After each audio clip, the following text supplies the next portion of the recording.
दिया कुमारी इस वक्त संबोधित कर रही हैं। प्रत्याशी के रूप में इस बार तीसरी बार तो निश्चित रूप से जीतेंगे और पिछली बार से ज्यादा मतों से जीतेंगे।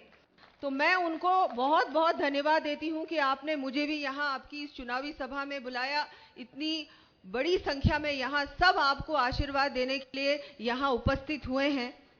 हमारे झाबर सिंह जी जो हमारे मंत्री हैं, हमारे गौतम कुमार जी जो हमारे मंत्री हैं, जिलाध्यक्ष जी हमारे बहुत ही जुझारू नेता हमारे घनश्याम जी तिवारी जो हमारे सांसद हैं, सुभाष जी महेरिया जी, प्रेम सिंह जी बाजोर जी, सुभाष जी मील, श्रीमती गायत्री कंवर जी, श्री दिनेश जी, श्री रामलाल जी शर्मा साहब, श्री बलराम जी, श्री पवन जी मोदी जी, श्री हरिराम रिणवा जी, श्री रतन जी जलधारी जी, श्री केडी झाबर जी, श्रीमती राजकुमारी शर्मा जी, श्री हमारी इंदिरा चौधरी जी, मधु कुमावत जी, सम्मानित मंच, सभी जनप्रतिनिधिगण और यहाँ और पार्टी के सभी पदाधिकारीगण, यहाँ विराजमान सभी मातृशक्ति और सभी हमारे बड़े बुजुर्ग भाइयों, मीडिया के कर्मियों, जैसा कि हम सब जानते हैं कि ये जो चुनाव है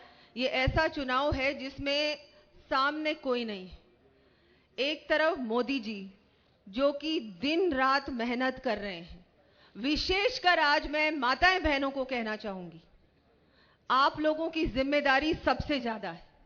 राजस्थान में उप मुख्यमंत्री भी महिला को बनाया है और ये सिर्फ दिया कुमारी नहीं बनी है, राजस्थान की एक एक महिला यहाँ की उप मुख्यमंत्री बनी है। तो हमारी जिम्मेदारी, और हम कैसे भूल सकते हैं 33% आरक्षण इससे पहले किसी प्रधानमंत्री ने नहीं दिया था, किसी ने हमारे बारे में सोचा भी नहीं था। तो माताएं बहनें, आप लोगों को अब अपनी शक्ति भी दिखानी है और पूरी तरह से इस चुनाव में एक एक घर में जाकर वोट निकालने की जिम्मेदारी मैं, क्योंकि महिला हूं, तो मैं आज यहां इस मंच से आप लोगों को सौंपती हूं कि आप सब लोग मिलकर एक एक घर, क्योंकि जब महिला ठान लेती है कि वोट भारतीय जनता पार्टी को जाएगा तो घर में ऐसा कोई भी नहीं है जिसका वोट इधर उधर चले जाए। मानते हो कि नहीं मानते आप?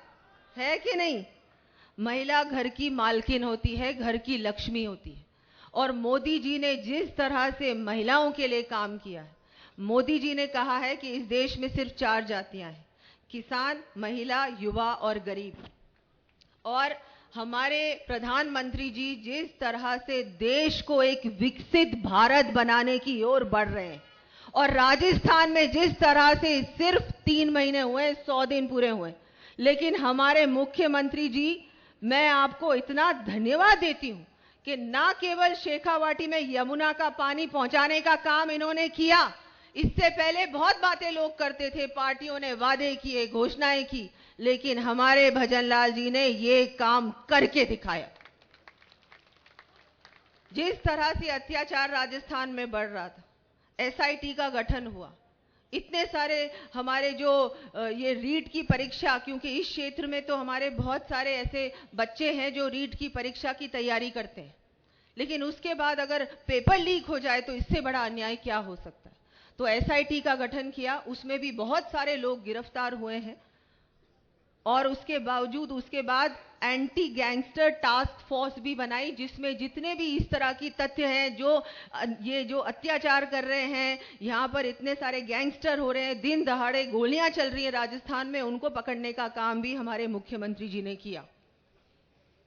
हर प्रकार से जनता की सेवा करना, ईआरसीपी का काम इतना बड़ा काम हुआ है जो कि हम सब सोचते थे कि पानी पहुंचेगा, लेकिन इन्होंने पानी पहुंचा दिया। अब शेखावाटी में कोई भी, मैं आपको बताना चाहूंगी कि बहुत जल्दी घर घर तक पानी पहुंचने वाला है, चाहे सिंचाई की बात करें, चाहे पीने की पानी की बात करें। इतना सब कुछ हमारे माननीय मुख्यमंत्री जी कर रहे हैं और आगे भी करेंगे। और वहां पर मोदी जी देश को एक मजबूत राष्ट्र बनाने का काम कर रहे हैं, एक विकसित राष्ट्र बनाने का काम कर रहे हैं। हम सभी की जिम्मेदारी है कि एक भी वोट घर पे ना रहे और हम सब लोग मिलकर भारतीय जनता पार्टी के पक्ष में, हमारे प्रत्याशी स्वामी जी सुमेधानंद जी के पक्ष में भरपूर मतदान करें और इनको पिछली बार से भी ज्यादा वोटों से जिताएं और लोकसभा में अपनी सेवा करने का तीसरी बार हम अवसर प्रदान करें। मैं ज्यादा कुछ नहीं कहूंगी क्योंकि अभी हमारे मुख्यमंत्री जी को आगे भी जाना है, तो मैं अपनी बात को यहीं पर समाप्त करती हूं। पर आप सबसे निवेदन करती हूं कि आप सबको मिलकर, इस बार आप सब लोग भी प्रत्याशी हैं, हमारे देश के अस्तित्व का चुनाव है। इस बार मोदी जी जीतेंगे। मोदी जी ने गारंटी ली है कि मैं इस बार भारत को सबसे मजबूत, सबसे ज्यादा मजबूत, तीसरी सबसे मजबूत अर्थव्यवस्था बनाने का काम करूंगा और एक भी गरीब को गरीब नहीं रखूंगा।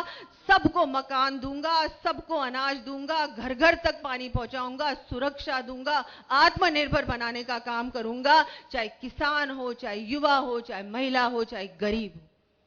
तो आप सबसे निवेदन कि अब आज के बाद सबको लगना है इस चुनाव में। सारे हमारे कार्यकर्ता जो हमारी रीढ़ की हड्डी है भारतीय जनता पार्टी की, क्योंकि अगर कार्यकर्ता ठान लेता है भारतीय जनता पार्टी जीतेगी तो देश की, पूरे विश्व की कोई ताकत ऐसी नहीं है जो किसी को भी हरा सके। तो मैं अपने कार्यकर्ताओं को भी, बूथ के सब एक एक बूथ अध्यक्ष, बूथ के कार्यकर्ताओं को भी धन्यवाद देती हूं और बहुत बहुत अभी से बधाई देती हूं सुमेधानंद जी कि आप बहुत अच्छे वोटों से जीतेंगे। सबको बहुत बहुत धन्यवाद, बहुत बहुत आभार। बहुत बहुत धन्यवाद आदरणीय दिया कुमारी जी को। मैं जिलाध्यक्ष जी से अनुरोध करूंगा श्री गौतम कुमार जी डग, श्री जाबर सिंह जी खर्रा और घनश्याम जी तिवारी को साफा पहनाकर उनका अभिनंदन करें। और अगले, अब हम सबको जिनके लिए हम सुबह से बैठे इंतजार कर रहे हैं, हमारे माननीय मुख्यमंत्री भजनलाल जी शर्मा से अनुरोध करूंगा, जिन्होंने 100 दिन के काम में बड़ा इतिहास रच दिया और इतने इतने बड़े फैसले किए। जोरदार ताली बजाकर मुख्यमंत्री जी का अभिनंदन कीजिए। और भारत माता की, भारत माता की, नरेंद्र मोदी जिंदाबाद, नरेंद्र मोदी जिंदाबाद, भजनलाल शर्मा जिंदाबाद, भजनलाल शर्मा जिंदाबाद। धन्यवाद।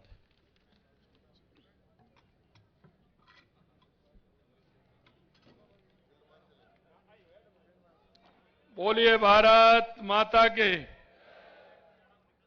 अरे भाई, ये सीकर है, यहां का जवान और यहां का किसान, जिसने राजस्थान में नहीं पूरे देश में सीकर का नाम रोशन कर रखा है, तो जरा आवाज भी उसी तरह से बुलंद होनी चाहिए। बोलिए भारत माता की, भारत माता की। बोलिए खाटू श्याम जी की, खाटू श्याम जी की। बोलिए सालासर बालाजी की, सालासर बालाजी की। बोलिए जीड माता की, बोलिए सांगलिया धूड़ी के संतों की, भारत माता की। आज के इस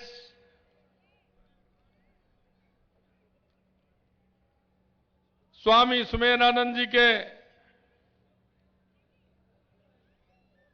नामांकन के कार्यक्रम में मंच पर विराजमान हमारी प्रदेश की उप मुख्यमंत्री श्रीमती दिया कुमारी जी, यहां के सांसद और प्रत्याशी स्वामी सुमेधानंद जी, क्योंकि सीकर वाले एक टिकट में 2 फिल्म देख रहे हैं।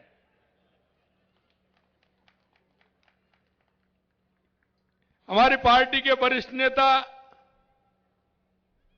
मूलतः सीकर के निवासी और हमारे राज्यसभा के सांसद सम्मानीय घनश्याम तिवारी जी, मेरी कैबिनेट में मेरे साथी भाई जाबर सिंह जी खर्रा साहब, कैबिनेट में मेरे साथी भाई गौतम दत्त जी, पार्टी के जिला अध्यक्ष कमल सिकवाल जी, और जिन्होंने हमारे यहीं के पार्टी के वरिष्ठ नेता जिन्होंने सैनिकों के कल्याण के लिए काम किया है और आगे भी करने वाले हैं, ऐसे सैनिक कल्याण बोर्ड के अध्यक्ष भाई प्रेम सिंह जी बाजौर साहब, हमारे पूर्व केंद्रीय मंत्री, पूर्व सांसद, वरिष्ठ नेता सुभाष महेरिया जी, खंडेला के विधायक सुभाष मील जी, जिला प्रमुख गायत्री कंवर जी, हमारे संगठन के प्रभारी दिनेश धाबाई जी, चोमू के विधायक भाई रामलाल शर्मा जी, सह प्रभारी बलराम दून जी, पार्टी के वरिष्ठ नेता और किसान मोर्चे के प्रदेश अध्यक्ष रहे हरिराम रड़वा जी, पूर्व विधायक रतन जलधारी जी,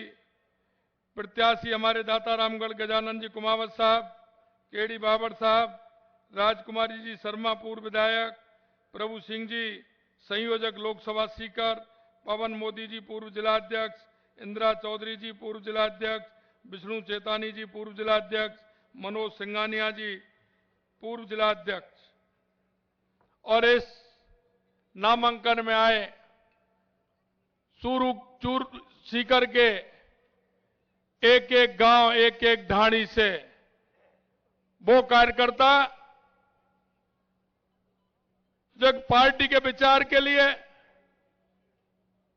राष्ट्र के कार्य के लिए हमेशा काम करने वाले, ऐसे मेरे मोतियों से महंगे सभी कार्यकर्ता बंधुओं, भाई और बहनों, आप सभी के चरणों में मैं प्रणाम करता हूं, नमन करता हूं, आपका अभिनंदन करता हूं। मित्रों, आप सभी को पता है यह लोकसभा के नामांकन का आज दिन है। स्वामी सुमेधानंद जी ने तीसरी बार आज आपके बीच में नामांकन किया है। मैं आपसे इतना निवेदन करना चाहता हूं कि 2014 से पहले का भारत, 2014 से पहले का सीकर, 2014 से पहले का राजस्थान, 2014 से पहले उसकी स्थिति, ये आप सभी को ध्यान में करनी है। मैं आपको पीछे ले जाना चाहता हूं। 2014 से पहले देश के अंदर जिस तरह से भ्रष्टाचार, तुष्टीकरण के आधार पर चलने वाली सरकार, आतंकवाद जिस बड़ी सीमा पर था, आप देख सकते हैं। इस देश के अंदर ऐसा लगने लग गया था कि आखिर इस देश का क्या होगा। आए दिन घोटाले ही घोटाले नजर आते थे, और घोटाले भी इतने बड़े आते थे कि हम उनकी गिन नहीं सकते। जमीन पर भी घोटाला, आसमान में भी घोटाला, पाताल में भी घोटाला, घोटाले ही हो रहे थे। देश की सुरक्षा की अगर हम बात करें तो आतंकवादी आए दिन आते थे, कहीं बम फोड़ करके रेलवे स्टेशन पर चले जाते थे, कहीं बस स्टैंड पर चले जाते थे, कहीं भीड़भाड़ वाले इलाके में बम फोड़ करके चले जाते थे। और सिर्फ प्रधानमंत्री जी कहते थे कि अब बड़ी दुखद घटना हुई है, यह कहते हुए अपना पीछा छुड़ा देते थे। यही नहीं मित्रों, वो पार्टी तुष्टीकरण के आधार पर चलने वाली थी, वो हमेशा तुष्टीकरण के आधार पर चलती थी। मैं आपसे इतना कहना चाहता हूं, 2014 के बाद देश के यशस्वी प्रधानमंत्री नरेंद्र मोदी जी के नेतृत्व में आपको बढ़ता हुआ भारत, दुनिया में सिरमौर बनते हुए भारत को आप देख रहे हैं। हमने कभी भी कोई कार्य किया पक्षपातपूर्ण नहीं किया। इस राजस्थान के अंदर सभी जनता को लेकर के चले, पूरे देश के अंदर सारी जनता को सबके साथ समान व्यवहार करते हुए हम चले थे। आपने देखा होगा अगर किसान के बारे में किसी ने सोचा है तो सिर्फ भारतीय जनता पार्टी ने सोचा है। जब जब यह प्रदेश में या देश के अंदर भारतीय जनता पार्टी आई तो किसानों के साथ सोचने का काम किया है, किसान को बढ़ावा देने के लिए काम किया है। माननीय घनश्याम जी भाई साहब अभी कह रहे थे, मित्रों ये बात याद कर लीजिए, देश के यशस्वी पूर्व प्रधानमंत्री भारत रत्न अटल बिहारी वाजपेयी जी ने अगर जाटों को आरक्षण देने का काम किया तो पूरे देश भर में सीकर की धरती से करने का काम किया था, सीकर की धरती से काम किया था, क्योंकि वो पीड़ा को जानते थे, किसान की पीड़ा को जानते थे। जब 77 में भैरव सिंह, माननीय स्वर्गीय भैरव सिंह जी के नेतृत्व में राजस्थान के अंदर सरकार बनी थी तो अंत्योदय योजना को चलाने का काम देश के यशस्वी प्रधानमंत्री, वो मुख्यमंत्री, हमारे प्रदेश के मुख्यमंत्री माननीय भैरव सिंह जी शेखावत ने किया था। यही नहीं मित्रों, तब केंद्र में माननीय अटल बिहारी वाजपेयी जी की सरकार बनी तो किसान को क्रेडिट कार्ड से लेकर के प्रधानमंत्री सड़क योजना से लेकर के किसानों के गांव तक साधन संसाधन ठीक प्रकार से पहुंचे, ये काम भी देश के यशस्वी पूर्व प्रधानमंत्री माननीय अटल बिहारी वाजपेयी जी ने किया। और आज आप बात करते हैं ईआरसीपी या यमुना समझौते की। अगर सबसे पहले इस देश के अंदर किसी ने बात उठाई थी पानी को लेकर के, नदियों को लेकर के, तो देश के यशस्वी पूर्व प्रधानमंत्री माननीय अटल बिहारी वाजपेयी जी ने उठाई थी कि हर गांव को सड़क से जोड़ा जाए और हर नदियों से नदियों जोड़ करके मेरे किसान का भला किया जाए, क्योंकि इस देश की समृद्धि किसान के घर से निकलती है, किसान के खलिहान से निकलती है, किसान के खेत से निकलती है, ये उनको पता था। मैं आज धन्यवाद देना चाहता हूं चौधरी चरण सिंह जी को, जिन्होंने किसानों के बारे में सोचा था, जिन्होंने हमेशा किसानों के हित में बोले थे। लेकिन मैं कहना चाहता हूं, ये कांग्रेस ने सिवाय वोट लेने के किसानों के हित में सोचने का काम नहीं किया। मैं अभी झुंझुनू गया था, झुंझुनू की मीटिंग में विषय आया कि यमुना समझौते के लिए यहां के झुंझुनू के बड़े नेता, कांग्रेस के बड़े नेता, जब चुनाव आता था यमुना के पानी के उसमें कहीं ना कहीं भाटा लगा देते थे, इंजीनियरों को बुला देते थे, एक दिन में फीता से नब्बाते थे कि यहां के पानी आएगा, यमुना जल आएगा, और चुनाव जीत जाते थे। लगातार उन्होंने धोखा देकर के यमुना के पानी की बात करके चुनाव जीतने का काम किया है। ये कांग्रेस के लोग करते हैं। मित्रों, मैं आपसे कहना चाहता हूं, हमेशा इसने किसानों को ठगने का काम किया है और आज भी आप देख रहे हैं जिस तरह से उन्होंने समझौता किया है। ये कांग्रेस के लोगों की स्थिति आप जानते हो।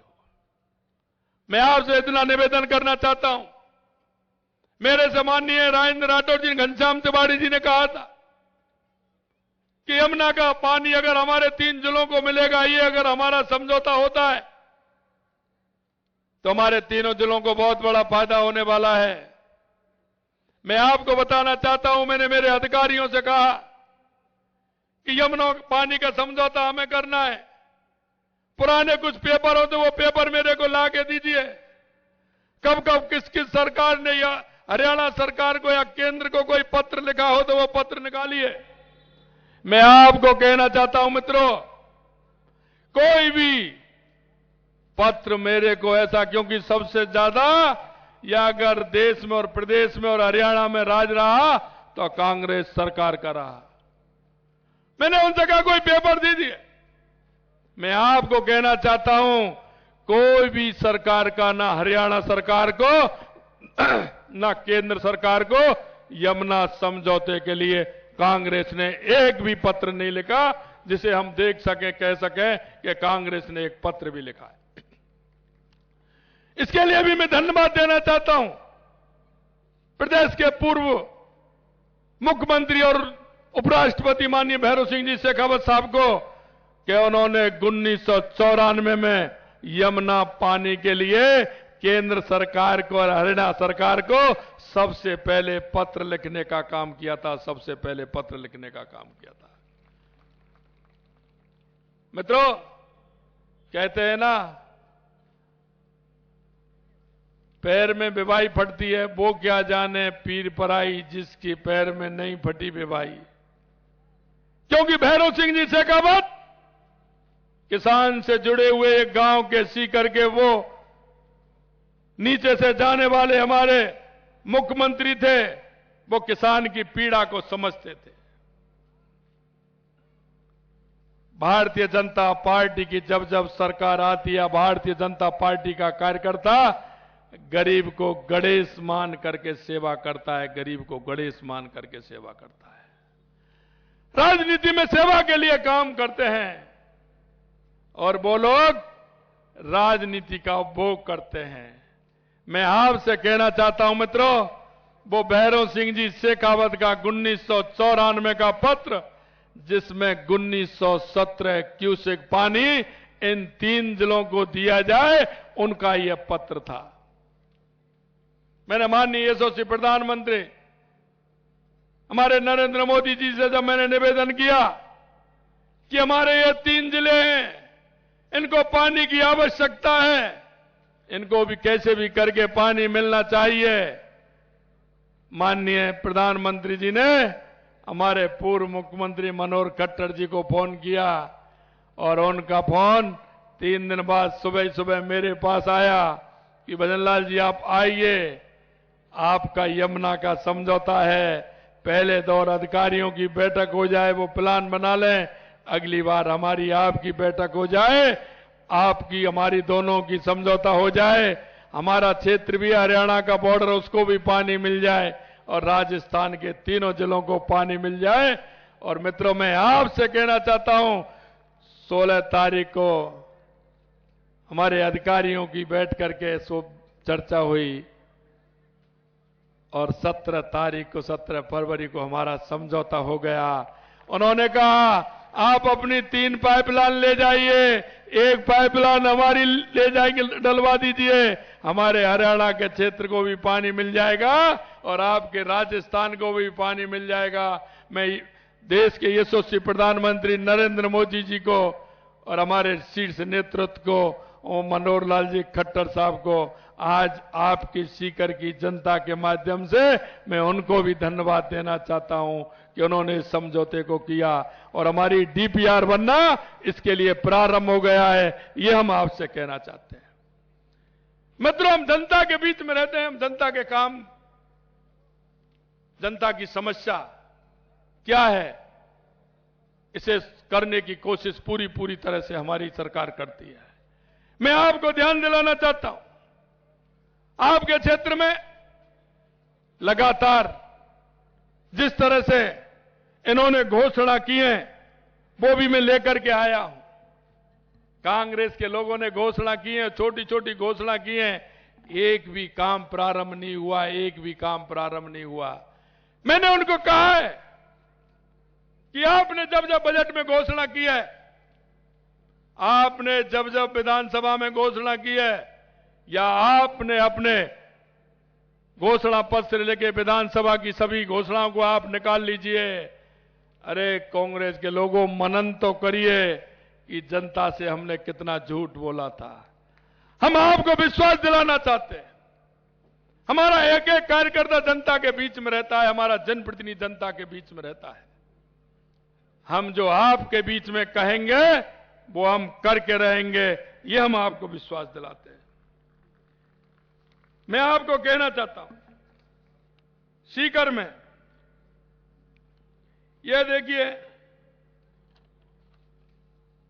7 करोड़ रुपए की लागत से झाझड़ HS 07 से NH नेसवा रोड तक बाईपास सड़क 5.5 किलोमीटर लक्ष्मणनगर सीकर, यह निर्माण सुदृढ़ीकरण के लिए इन्होंने 16/2/23 को घोषणा की थी, लेकिन उसका आज तक कुछ नहीं हुआ, ना उसका काम प्रारंभ हुआ, कुछ नहीं उन्होंने किया।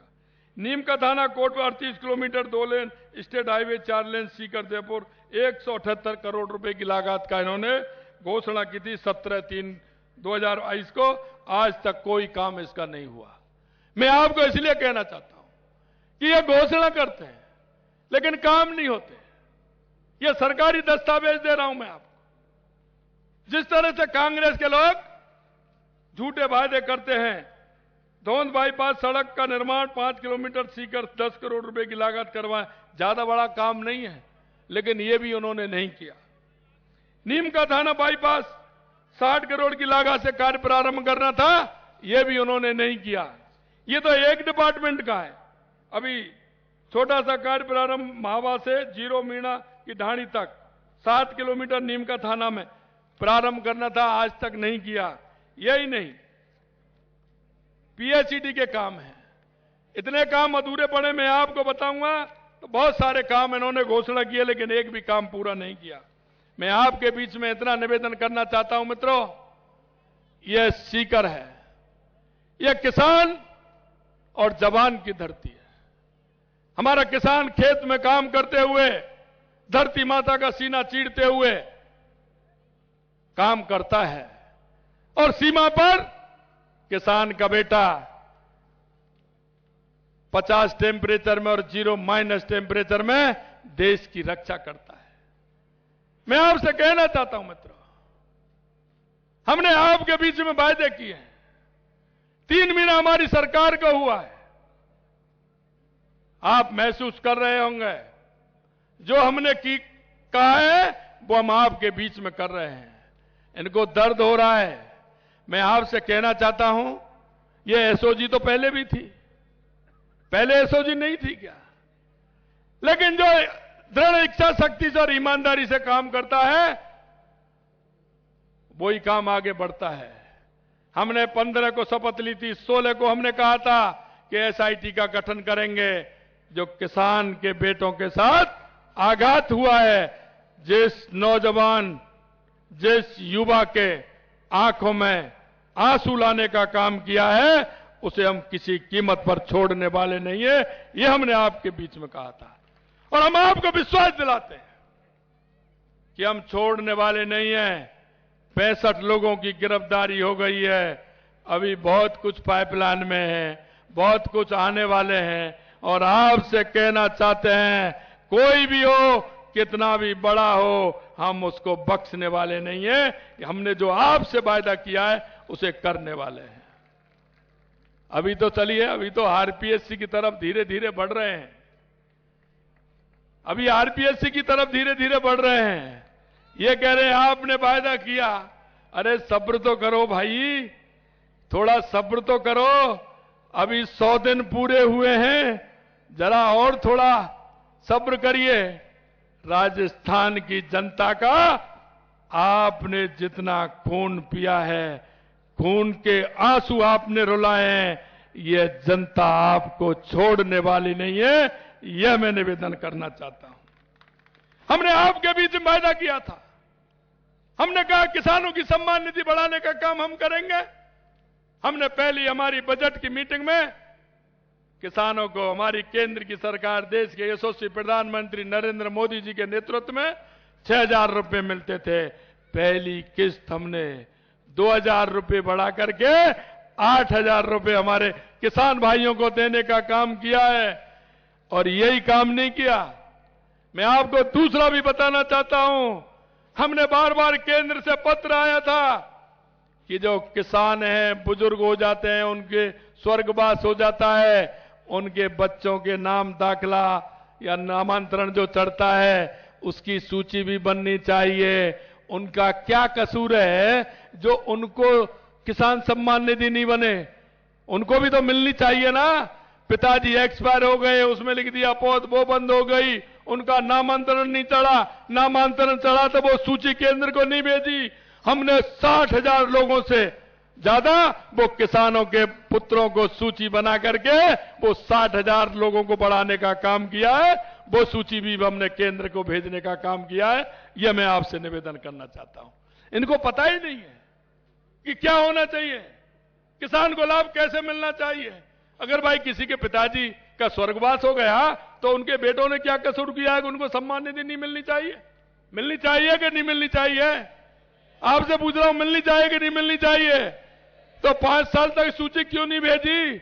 अगर एक कांग्रेसी आए तो जरा पूछिए तो सही आप उनसे कि हमारा क्या खोट था, हमारे पिताजी चले गए, हमारी किसान सम्मान निधि इसलिए बंद हो गई, आपने वो सूची नहीं भेजी इसलिए वो बंद हो गई। हमने 60,000 लोगों से 60,000 की सूची ऊपर से ऊपर की हमने केंद्र सरकार को भी भेजने का काम किया है और हमारी सूची में जोड़ने का भी हमने काम किया है। यह हम आपसे निवेदन करना चाहते हैं। हमने वायदा किया था कि किसानों की गेहूं की फसल का एमएसपी हम बढ़ाएंगे, 2275 से 125 रुपए बढ़ा करके 2400 रुपए करने का काम हमारी पहली कैबिनेट में हमारी सरकार ने किया है। हमने आपसे वायदा किया था, जो हमारे जनप्रतिनिधि हैं, नीचे के ग्राम पंचायत के जनप्रतिनिधि हैं, निकाय के जनप्रतिनिधि हैं, वो कहते थे ये सरकार हमारा मानदेय नहीं बढ़ाती है। हमने कहा इनका भी जब सबका मानदेय बढ़ता है तो इनका बढ़ना चाहिए कि नहीं बढ़ना चाहिए? बढ़ना चाहिए कि नहीं बढ़ना चाहिए?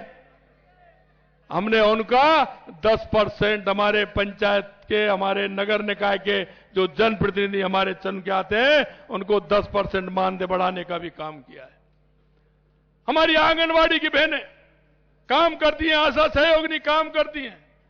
देश के यशस्वी प्रधानमंत्री नरेंद्र मोदी हमारी बहनों को मजबूत और उनको स्वरोजगार से जोड़ते हुए करोड़पति बनाना चाहते हैं। लखपति दीदी कितने हमारे 11 करोड़ बहनों को लखपति बनाने का काम माननीय यशस्वी प्रधानमंत्री नरेंद्र मोदी जी करना चाहते हैं। हमारे यहां लगभग 11 लाख बहनें हमारी करोड़पति बहनें बनने वाली। हमारी 3 लाख बहनें राजस्थान के अंदर लखपति बनाने का काम देश के यशस्वी प्रधानमंत्री नरेंद्र मोदी जी ने किया है। जैसा मैं कह रहा था, आशा सहयोगिनी हमारी आंगनवाड़ी की कार्यकर्ता, उनका भी 10% मानदेय बढ़ाने का काम हमारी सरकार ने किया है। मित्रों, मैं आपसे कहना चाहता हूं, हमारी सरकार ने आपके बीच में जो हम विधानसभा के अंदर आपके बीच में जो वायदा लेकर के हम गए थे, हम आपको विश्वास दिलाते हैं हम एक एक वायदे को आपके बीच में पूरा करेंगे, एक एक वायदे को पूरा करेंगे। हमारी ईआरसीपी की योजना, यमुना जल की योजना, इसके अलावा सबसे पहले क्या चाहिए आदमी को? सबसे पहले पानी की आवश्यकता होती है। हमने ईआरसीपी 13 जिलों के लिए जो आज 21 जिले उनके लिए काम किया है। 3 जिले शेखावाटी यमुना जल से जोड़ेंगे और हमारा गंगानगर, बीकानेर, जैसलमेर, बाड़मेर और नागौर को भी जोड़ने का काम किया है। वो मैं आपको बताना चाहता हूं, 15 किलोमीटर पंजाब के अंदर नहर में, वो कच्ची नहर है और वो कच्ची नहर में पानी आता है तो रिस जाता है, ज्यादा पानी आ जाता है तो टूट जाती है। हमारे इस इंदिरा गांधी नहर में, गंगा नहर में पानी नहीं आ पाता है। हमने उसके लिए भी 350 करोड़ पक्की करने के लिए वो भी हमने मंजूरी की है और वो भी पक्की होने वाली है, जिससे राजस्थान में पानी की कमी नहीं हो। पोंग डैम से पानी आता था राजस्थान के लिए। एक बार पंजाब के अंदर बाढ़ आ गई थी। बाढ़ आ गई तो उन्होंने उसको कम कर दिया, उसमें 10 फुट का भराव क्षमता कम कर दी। आप बताइए, जब डैम भरता है तो नीचे से तो सकरा होता है, ऊपर जाके बड़ा होता है कि नहीं होता है? 10 फुट पानी कितना होता है? अगर राजस्थान का हिस्से का पानी, अगर वो डैम पूरा भर जाएगा तो राजस्थान के हिस्से का पानी मिलेगा कि नहीं मिलेगा? हमने आर के सिंह जी को पत्र लिखा कि भाई जी ये 15 साल हो गए, 20 साल हो गए, जब आतंकवाद पंजाब के अंदर था उस समय बाढ़ आई थी, वो हमारा 10 फुट पानी बंद कर दिया, कम कर दिया, उसे बढ़ाइए। हमारा 10 फुट पानी बढ़ेगा तो हमारा पानी अब तक तो नाचना जैसलमेर नागौर तक जाता है, ये हमारा बाड़मेर तक पानी जाता है। उन्होंने कहा भाई जी आप, हमने पत्र लिखा, उन्होंने कहा कि निश्चित रूप से आपका जितना ज्यादा पानी बढ़ सकता है हम बढ़ाने का काम करेंगे। ये भी हमने काम किया है। अरावली की पर्वत श्रृंखलाएं, उदयपुर के अंदर आधा पानी हमारा इधर आता था जो बंगाल की खाड़ी में जाता था, आधा अरब सागर में जाता था। लेकिन अरब सागर का पानी कोई काम नहीं आता, थोड़ी देर चलता था, वो गुजरात के माध्यम से अरब सागर में पहुंच जाता था। हमने उसका भी उद्घाटन किया है, देवास योजना का। हमने टनल के माध्यम से पानी को रोक करके और उस पहाड़ों में टनल के माध्यम से उस पानी को भी हम इधर ला रहे हैं, जैसे उदयपुर का, राजसमंद का, चित्तौड़ का भला हो सके। अगर ज्यादा बारिश हो तो उसका पानी भी बीसलपुर में आए, जिससे आधे राजस्थान की प्यास बुझने का काम हो। यह भी काम हमने किया है। इतना बड़ा बिजली का समझौता, हम आपको विश्वास दिलाना चाहते हैं कि बिजली के क्षेत्र में आने वाले 3 साल में हम आत्मनिर्भर होंगे। आत्मनिर्भर होंगे हम। 1,65,000 करोड़ का समझौता एक किया और 65 लाख का एक समझौता किया है। 2.25 लाख करोड़ के हमने समझौता किए हैं और अब वो समझौता हमारे आने वाले समय में लागू होंगे। राजस्थान बिजली में आत्मनिर्भर होगा। सबसे ज्यादा दिक्कत बिजली की हमारे किसान को आती है। हम आपको कहना चाहते हैं कि हमारा किसान सुबह 9 बजे जाएगा खेत में, शाम को 5 बजे 6 बजे बंद करके आएगा, क्योंकि रात को जब ही तो खाना खाने बैठता है और जब ही लाइट आ जाती है तो खाना भी नहीं लेकर के किसान चला जाता है। किसान जैसे सरकारी व्यक्ति अपनी दफ्तर को जाता है, ऐसे ही खेत में जाएगा। सुबह 9 बजे से लेकर के 5 बजे तक लाइट मिलेगी। घर आकर के 7 बजे 8 बजे बच्चों के साथ खाना खाएगा, टीवी देखेगा, नाटक देखेगा और घर की चैन आराम से सोएगा। ये हम आपसे कहना चाहते हैं। मित्रों, मैं अंत में आपसे निवेदन करना चाहता हूं। चुनाव के समय ये लोग आते हैं, तरह तरह के वायदे करते हैं, झूठ बोलते हैं और इनको हिसाब देना नहीं आता है। देश के यशस्वी प्रधानमंत्री नरेंद्र मोदी जी हर साल में हिसाब देते हैं और अभी आपने देखा होगा एक एक गांव में विकसित भारत संकल्प यात्रा के माध्यम से उन्होंने कितने लोगों को लाभ मिला, कितनों को नहीं मिला, कोई वंचित तो नहीं रह गया। ये काम विकसित भारत संकल्प यात्रा के माध्यम से अभी माननीय देश के यशस्वी प्रधानमंत्री नरेंद्र मोदी जी ने किया है। मैं आपसे यही निवेदन करना चाहता हूं, यही समय है, सही समय है देश के विकास के लिए, देश के उत्थान के लिए, प्रदेश के विकास के लिए। यही समय है, सही समय है। आने वाले समय में प्रदेश की सरकार और केंद्र की सरकार, दोनों सरकारें आपके बीच में काम करेंगी। आपसे जो हमने वायदे किए हम उनको पूरा करेंगे। आने वाले 19 तारीख को लोकतंत्र का महापर्व है और लोकतंत्र को महापर्व को हम सभी मनाएंगे। मैं आपसे यही कहना चाहता हूं, आपके बीच में हमारे स्वामी सुमेधानंद जी, अरे संतों का तो कोई वो नहीं होता है। सीकर वालों, आप सौभाग्यशाली हैं। आपको सुमेधानंद सरस्वती जैसे तीसरी बार आपको लोकसभा का नेतृत्व करने के लिए आपको स्वामी जी मिले। स्वामी जी को मैं देखता हूं, इनको हमेशा सीकर की और सीकर लोकसभा के लोगों की चिंता रहती है। हमेशा किसी ना किसी से मिलते हैं, किसी ना किसी योजना के बारे में बात करते हैं। ये हम आपको विश्वास दिलाते हैं, तीसरी बार भारी बहुमत से। मुझे पता है आप जिताओगे, मुझे यह भी पता है आप जिताओगे, लेकिन अब की बार रिकॉर्ड टूटना चाहिए। कोई भी बूथ ऐसा नहीं हो जिस पर हमारा कमल का फूल नहीं खिले और कम से कम 5 लाख से ज्यादा वोटों से स्वामी जी को जिता करके भेजना है। और ये आपका तो डबल काम हो गया, भाजपा को भी वोट हो गया और संत महाराज जी को भी वोट हो गया। आपकी तो दक्षिणा पूरी की पूरी काम में आ गई गुरु जी की। इसलिए मैं आपसे कहना चाहता हूं, एक कमल का फूल और वो भी ऐसा खिला हुआ, क्योंकि जब 5 लाख से ऊपर से जीत करके जाएंगे, उस कमल की महक ही अलग होगी, उस कमल की खुशबू अलग होगी। ऐसा मैं आपसे निवेदन करना चाहता हूं। आप सभी लोग इतनी बड़ी संख्या में आए, आप सभी को धन्यवाद। जय हिंद, जय भारत। अब मैं महाराज जी को ये दुपट्टा पहना दूं ना, सभी हाथ खड़े करके कहिए मैं दुपट्टा पहना दूं ना। बोलिए भारत माता की। अब की बार 400 पार बोलेंगे। अब की बार भारतीय जनता पार्टी जिंदाबाद, आप सबको बहुत बहुत धन्यवाद, सभी पार्टी कार्यकर्ताओं को, पदाधिकारियों को, प्रशासन को, हमारे मीडिया के बंधुओं को।